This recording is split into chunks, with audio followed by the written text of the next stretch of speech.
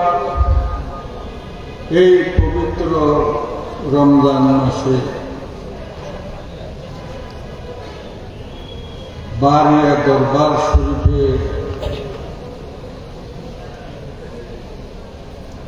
পবিত্র ঈদে মিলাদুন নবী সাল্লাল্লাহু আলাইহি ওয়াসাল্লামের মাহফিল ও ওরসে হযরতে শাহজি বারি বাবা রহমতুল্লাহের সালানা বার্ষিক এই মাহফিলের আয়োজনকে, শরীক শামিলকে, খেদমতকে, আলোচনাকে, আসা বসা উপস্থিতিকে, বিশেষ করে খতমে কোরআন, খতমে বুখারী শরীফ এবং কসিদে বুরদা শরীফ আদায়, গাউসিয়া শরীফ, খতমে গাউসিয়া শরীফ, খতমে হাজারান শরীফ, এইভাবে অনেক আদায় করা হয়েছে। আল্লাহ পাক সমস্ত আদায়কে, মেহমানদারিকে, ইফতারিকে, আমাদের সকলের শোনাকে, আলোচনাকে আল্লাহ পাক দয়া মেহেরবানি করে কবুল আর মঞ্জুর করুক, আমিন। প্রিয় উপস্থিতি, রমজান মাস আপনারা জানেন রহমত, নাজাত, মাগফিরাতের মাস, রহমতের মাস। একদিকে রহমত, নাজাত, মাগফিরাত, আরেকদিকে পবিত্র ঈদে মিলাদুন নবী সাল্লাল্লাহু আলাইহি ওয়াসাল্লামের মাহফিল, সাথে সাথে আল্লাহর ওলি হযরতে শাহজি বারি বাবা রহমতুল্লাহর মাহফিল। আল্লাহ পাক দয়া করে এই মাহফিলকে কবুল আর মঞ্জুর করুক, আমিন। আল্লাহুম্মা আমিন, আল্লাহুম্মা আমিন। আল্লাহু আকবার, আল্লাহু আকবার, আল্লাহু আকবার। ফজল কর ইয়া রব মুহাম্মদ মুস্তাফা के वास्ते, सैयद कौनैन शाहे अंबिया के वास्ते, दूर कर रंज दिली है सख्त मुझको बेकली, हैदर करार अली मुर्तजा के वास्ते, फजल कर मुझे पर तुम्हारे हजरत इमाम हुसैन सैयद सादात ज़ैनुल आबिदीन के वास्ते, हजरत ख्वाजा बाक़िर का नाम लाता हूँ शफी, पेशवाए सादका जाफर सादिक के वास्ते, ख्वाजा मूसा काज़िम दस्तगीर बेकसा शेख अली बिन मूसा बासफा के वास्ते, अस्पैले हजरत मारूफ करखिया खुदा हजरत सदी सख्ती रहनुमा के वास्ते, सैयद ताज हजरत जुनैद के वास्ते, शेख अबू बकर शिबली मुक्तदा के वास्ते, काम कर शीरी पहले हजरत अब्दुल अजीज ख्वाजा अब्दुल वाहिद गुल फजल के वास्ते, शेख यूसुफ तरदूसी गुलबरा के वास्ते, हजरत शेख अबुल हसन कुरैशी के वास्ते, राम फरमा पतु पहले बुसाइदे मखजूमी गौसुल आज़म अब्दुल कादिर जिलानी के वास्ते, राम फरमा पतु पहले बुसाइदे मखजूमी गौसुल आज़म अब्दुल कादिर जिलानी के वास्ते सुल्तान आरिफा शहाबुद्दीन बासफा नाज़िमुद्दीन निज़ामुद्दीन गज़नवी के वास्ते दस्तगीर बेकसा सैयद मुबारक गज़नवी ख्वाजा ख्वाजा शेख मजबूदी के वास्ते बतुबैले कुतुबुद्दीन हम फरमाए खुदा पीर आलम फजलुल्लाह साहिब सभा के वास्ते सैयद महमूद हजरत पेशवाए कामिला नासिर दीन नसीरुद्दीन दुर्र सभा के वास्ते हजरत ख्वाजा तकीउद्दीन इमाम मुत्तकी और सूफी निज़ामुद्दीन बासफा के वास्ते रहम कर मुझ पर तुफैले शाह अहलुल्लाह वली सैयद जाफर हुसैनी मुक्तदा के वास्ते शेख खलीलुद्दीन ख्वाजा सिराजुस सालिकीन सूफी मोहम्मद दाइम लाहौरी के वास्ते ऐ खुदा ख्वाजा मोहम्मद मुनाइम कुतुबे ज़मान अहमदुल्लाह मुतवक्किल अल्लाह के वास्ते हजरत सूफी हाजी लकीतुल्लाह पेशवा सूफी दिलवार हुसैन लाहौरी के वास्ते मुस्लिम हजरत ख्वाजा सालेह लाहौरी शेख हाफिज मेहराबुद्दीन बुगदादी के वास्ते या इलाही शाह सूफी जिल्लुर रहमान लाहौरी उलुल आज़म सैयद दाइम लखनवी के वास्ते मुर्शिदे शाह सैयद अब्दुल बारी कादरी सूफी दाइम के खलीफा मुक्तदा के वास्ते हश्र तक फूले फले बज़्म कादरी है खुदा पीर कामिल अब्दुल बारी रहनुमा के वास्ते सैयदी मुर्शिदी आका सैयद बदरुद्दुजा बारी कादरी शाजिदारी के खलीफा रहनुमा के वास्ते हश्र तक फूले फले बज़्म कादरी है खुदा हजरत सैयद बदरुद्दुजा बारी बासफा के वास्ते दो जहां की नेमत व अज़मत से फरमा सरफराज हल और मुश्किल मेरी मुश्किल कुशा के वास्ते या दाइमल फज़ल अलल बरिया या बासतय्यद बिल अतिया व या साहिबल मवाहिब सनिया या दाफिअल बलाइ वल बलिया सल्लि अला सय्यदिना मुहम्मद व अला आलिहिल बर्रतिन नबिया वग़फिर लना बिल इशाइ वल अशिया रब्बना तवफ़्फ़ना मुस्लिमीन व अल्हिक़ना बिस सालिहीन व सल्लि अला जमीइल अंबियाइ वल मुरसलीन व अला अल मलाइकतिल मुक़र्रबीन व सल्लिम तस्लीमन कसीरन कसीरा मौला करीम या रब्बल आलमीन। अल्लाह रमजान मास रहमतेर मास मौলা করিম আমাদের জন্য দান করেছে। আল্লাহ যারা বেবুজ যাদের কলব মুর্দা হয়তো তারা বুঝে না,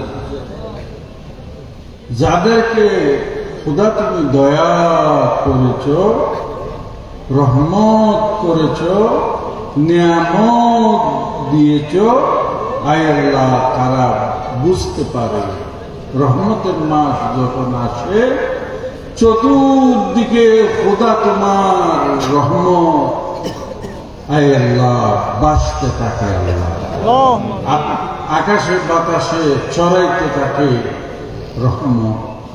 আল্লাহ ওই রহমতের মাস আল্লাহ পাক প্রত্যেকে যেন এই রহমতের মাসের সম্মান রেখে ইজ্জত করে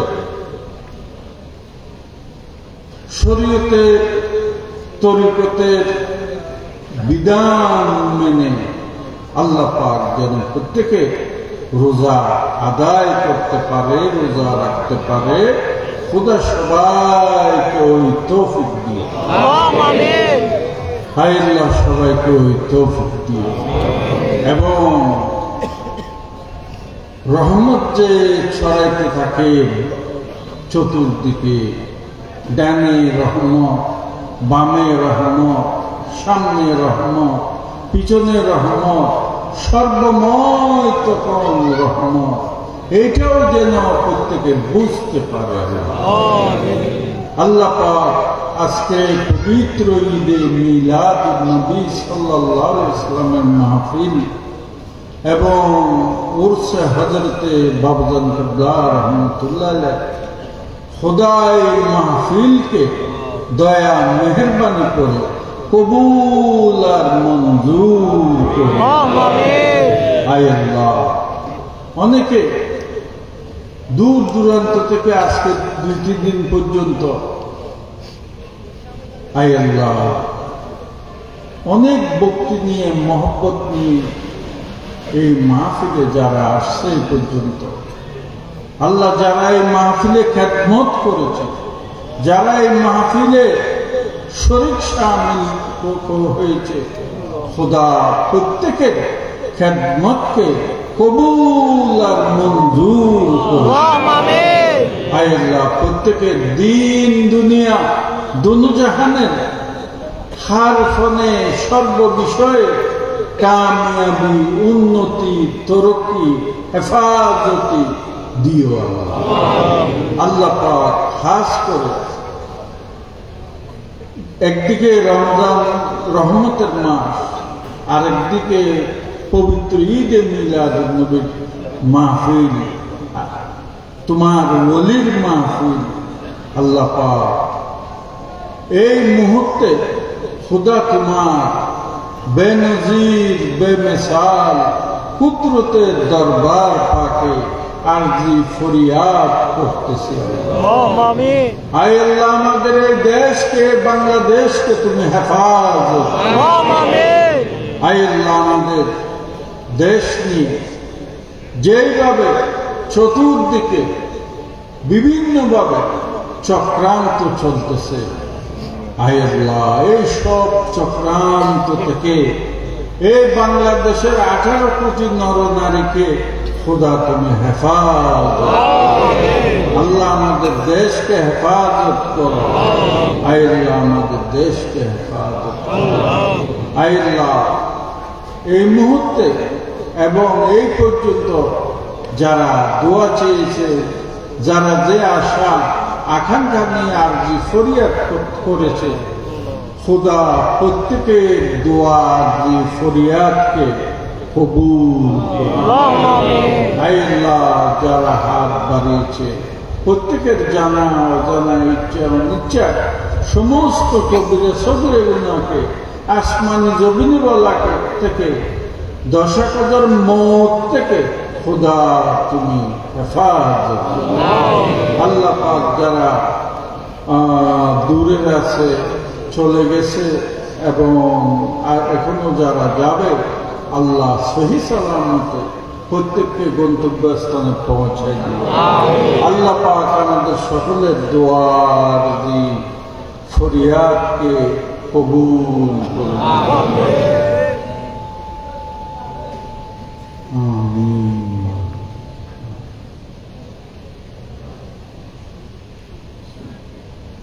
بحق لا إله إلا الله